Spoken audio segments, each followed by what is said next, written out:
Hey, what's going on, everyone? So, just wanted to let you know that today we're going to be talking about a approach called predictive processing.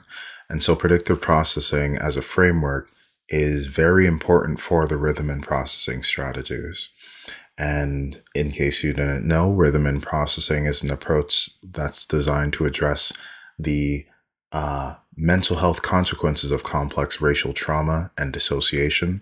But the RAP technique on its own is a self care technique that can be used by anybody. I teach it to my clients if they're stressed at work, stressed in relationships, stressed because of this device that you might be using right now, social media.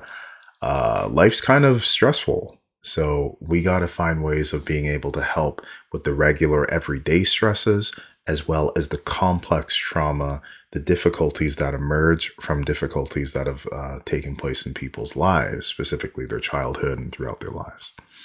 So before I talk about what rhythm and processing is, it's a good idea for today just to focus on what predictive processing is, or at least the four components that are going to be helpful to just know what this thing is all about. So, what do we got? So, there's a book called The Experience Machine by Andy Clark. I think it's a great start. There are some other books that are out there. Some of them read like you're reading an algebra text. Some of them they read where it's a little bit more like out there. But this one was pretty accessible for me. And I think it'll be helpful for you too. But I'll just like distill some of the things I felt were helpful for me as a therapist so that it can help you out, whether you're interested in mental health, whether you're a therapist yourself. So, in the appendix, a key part is that he is speaking about the predictive brain. So let's just think about it in this way.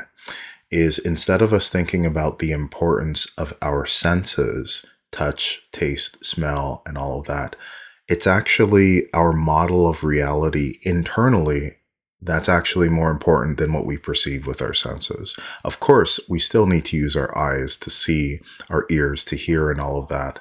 But your brain is actually filling in the gaps a lot of the time.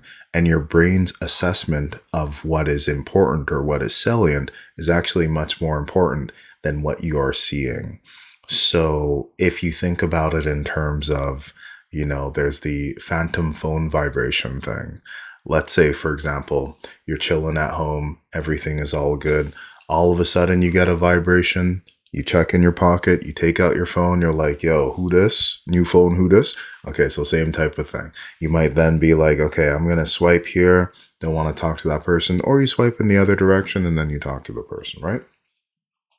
But there's some times where you might be at home and you feel or you think you feel your phone vibrating, but actually your phone's in the other room and it's been there for the past few hours.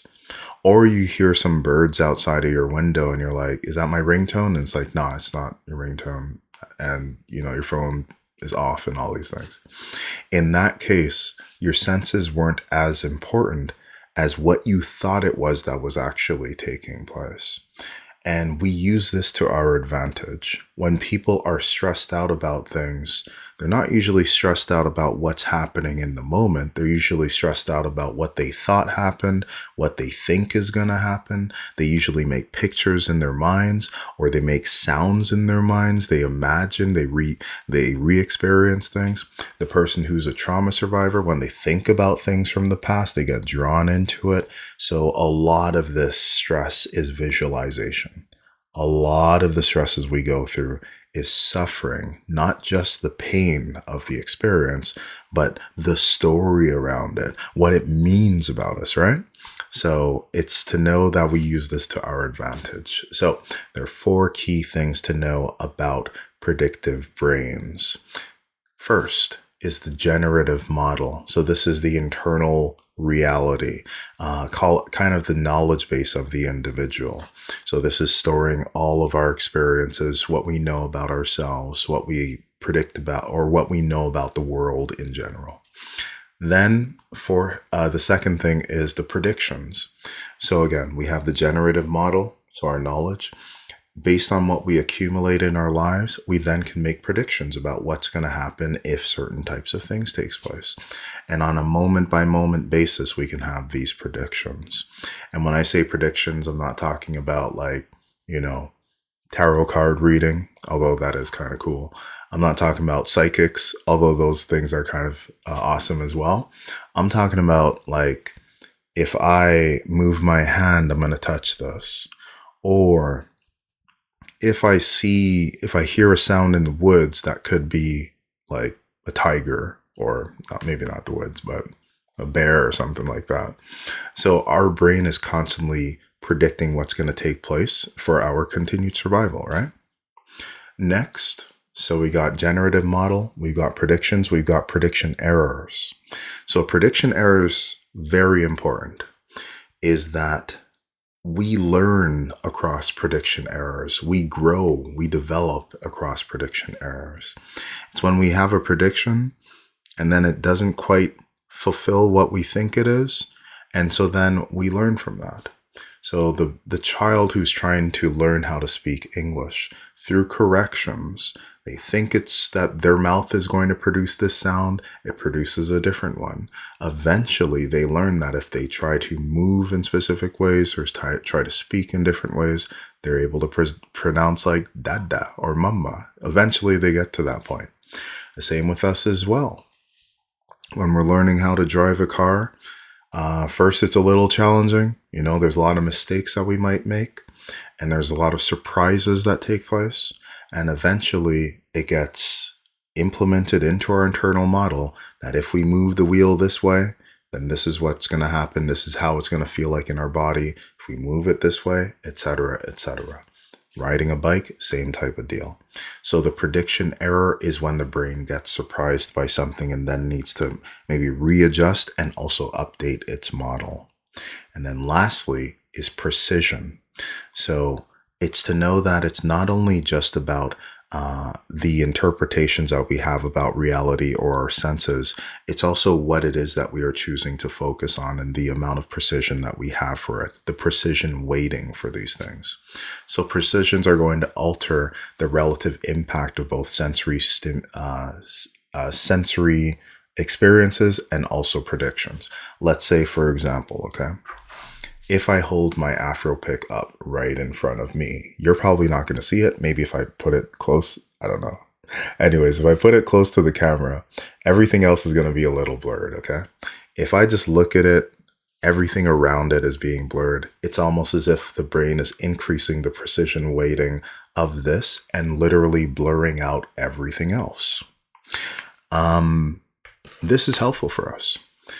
We need to pay attention when we're holding something and when we don't want it to fall. That makes it so that our brain is actually focused on that specific thing and also reduces the salience of other things. And that actually is all of these things are part of the key of how we help people to heal using rhythm and processing.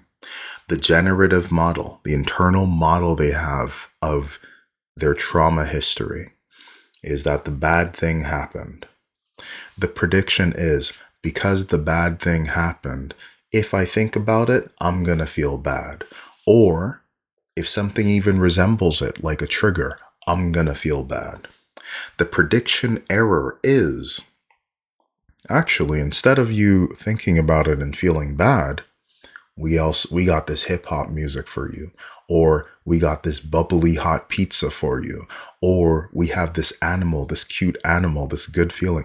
Those things are incompatible with the prediction that you have. You might have thought that you're going to feel stressed, but instead you're now oriented to the present through the precision weighting. We're doing actions that make it so that the bubbly hot pizza is very important, or that the beach is very important for you in the present, or that looking at these things, having your pet around is very important. And then the brain needs to reconcile that. There's a prediction error that takes place. I thought I was going to feel bad, but instead I'm feeling my ancestors with me. I thought I was going to feel bad, but instead, I'm feeling pretty joyful in this moment. And so that allows us to update the model. That is the whole basis of rhythm and processing, is that when we are able to have a prediction error that is adequate and also that is able to help a person to disconfirm the expected prediction of what would take place if they access that memory, we can then reconsolidate the memory. We can then update the memory in a way that makes sense, so that you, instead of you being back in 1996, you can be here with us in 2026 or whenever it is you're seeing this video. Okay. But those are the basic ideas that we just need to be introduced to. The generative model, our internal model of reality, the predictions of, based on our model, this is what's going to happen. This is how I'm going to feel. This is what I need. The prediction error. When things are not matching with what the prediction is, there's a possibility of new learning. There's a possibility of changing our circumstances. And then the precisions, which is the key part. It's what we are focusing on, how much we're focusing on it. And when we have all of these four elements together, we are able to create transformative change. We are able to use transformative trauma therapies. So whether or not you're an EMDR therapist, come check out my EMDR therapy trainings. You can go on archertherapy.com/training/EMDR-basic. And then you can find out when I'm doing my trainings. If you'd be interested in attending a rhythm and processing workshop, 2 hours of your time. You don't have to only be a therapist. You could be any medical professional, any health professional. If you're interested in that, come through. I'm going to teach you for 2 hours how to do the technique. And then it's kind of a try before you buy thing. If you can't afford it, don't worry about it. I got you covered. It'll cost nothing for you. Just pay what you can. Okay. But the basic idea is teach about it. We practice it as a group, reduce your stress for the week, and then you can use the technique for the rest of your life. Not a bad deal, right? It's good for you. We got to take care of ourselves. We got to do it in community. And we got to mobilize using the predictive processing framework for good in this world. And I'm hoping that by being able to share these videos, it'll help a lot of people. Check out my website, add yourself to the mailing list, and let's keep this revolution going. All right? Peace. Take good care.